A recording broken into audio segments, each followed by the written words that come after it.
The Lord be with you. A reading from the Holy Gospel according to Luke. Each year Jesus' parents went to Jerusalem for the feast of Passover.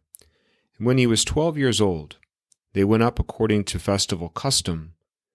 After they had completed its days, as they were returning, the boy Jesus remained behind in Jerusalem, but his parents did not know it. Thinking that he was in the caravan, they journeyed for a day and looked for him among their relatives and acquaintances.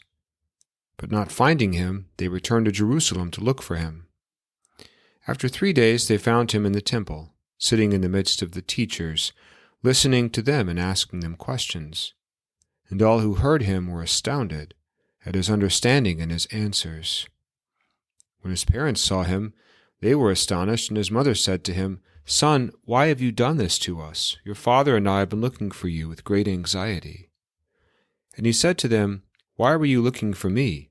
Did you not know that I must be in my Father's house?" But they did not understand what he said to them. He went down with them and came to Nazareth, and was obedient to them. And his mother kept all these things in her heart. And Jesus advanced in wisdom and age and favor before God and man.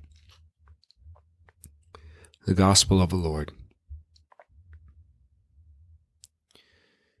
If you read a transcript of all the conversations you had with your family over the course of a day, it might include a combination of questions and commands, such as, "How was your day?"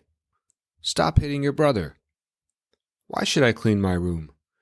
"Put your phone down." And "Dinner is ready." Communication is an essential part of family life. Yet there are only 3 recorded conversations in the Gospels between members of the Holy Family.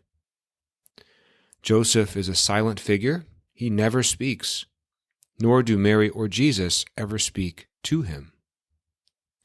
Mary speaks to Jesus twice, and Jesus speaks to Mary a whopping 3 times.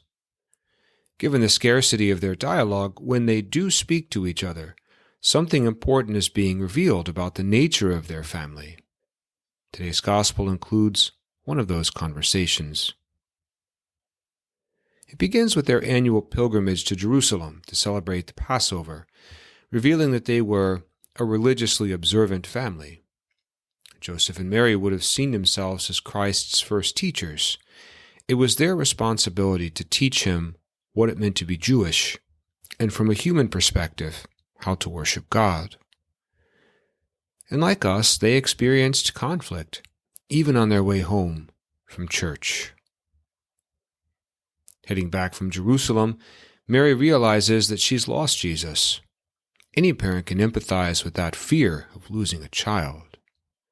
After searching frantically for 3 long days, Mary finally discovers Jesus sitting in the temple, conversing with the religious leaders, leading to the first words she ever speaks to him in the Gospels.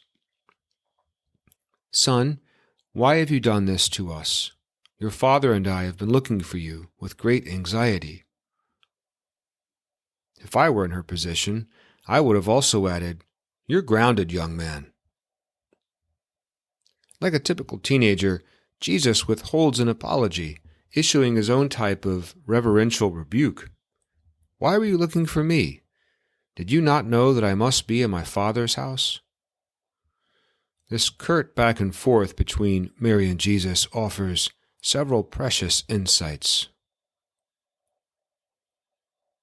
For the first time in the Gospels, Jesus breaks away from Mary and Joseph, planting himself firmly in the temple, where he claims that God, not Joseph, is his true father.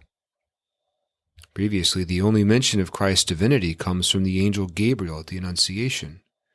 Now Jesus makes this declaration on his own.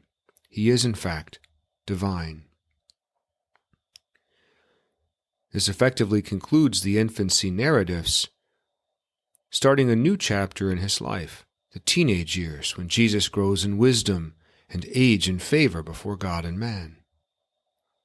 At age 12, children were considered old enough and responsible enough to make the faith their own, which is why the Lord chose this moment to reveal his divinity and his deepest obligation, to be obedient to his heavenly Father.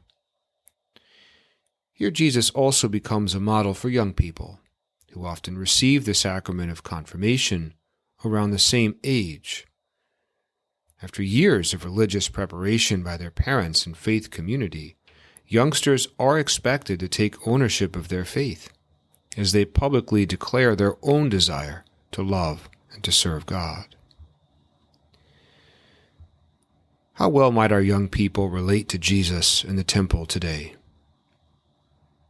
As they age, are they becoming more religiously mature?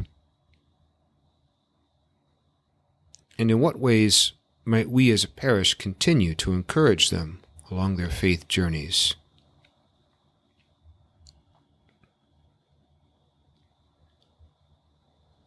Notice Mary does not rebuke the Lord after he speaks with her.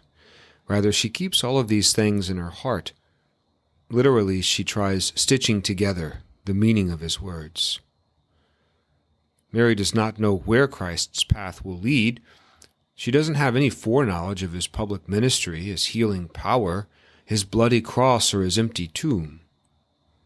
But even as a young mother, she understands that the heart of parenting is not about making Jesus obey her. Rather, she must encourage him to obey God, which will lead to both grief and glory. It takes another 20 years before Mary sees where it all leads, but through it all she's patient, she trusts, and she surrenders.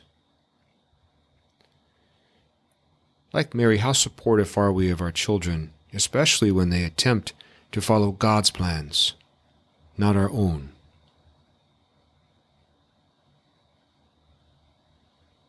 Communication is an essential part of family life.